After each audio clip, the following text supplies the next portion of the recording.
Srimad Bhagavatam Canto 1 Chapter 18.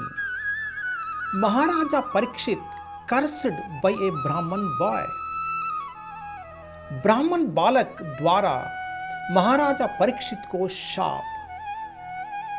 Parikshit మహారాజునకు బ్రాహ్మణ బాలుని శాపము.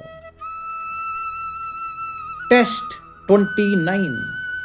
అభూతపూర్వ సహస క్షుత్రుడాచ్యం అర్తిత ఆత్మనా బ్రాహ్మణం ప్రతి అభూత్ బ్రాహ్మణ్ మచ్చర మన్యు ఏవచ.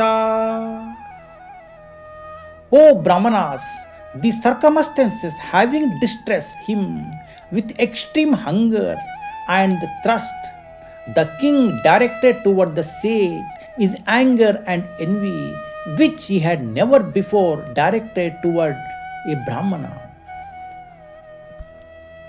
हे ब्राह्मणों, ब्राह्मण मुनि के प्रति राजा का क्रोध तथा द्वेष अभूतपूर्व था, क्योंकि परिस्थितियों ने उन्हें भूखा तथा प्यासा बना दिया था. ఓ బ్రాహ్మణులారా, పరిస్థితుల కారణమున ఆకలి దప్పులకు గురియైన పరీక్షిత్ మహారాజు ఆ విధముగా బ్రాహ్మణుని ఎడ అగ్రహమును మాశ్చర్యమును వ్యక్తము చేయుట నిక్కముగా ఊహింపరానిది. ప్రభుపాద్ కీ జై. హరే కృష్ణ.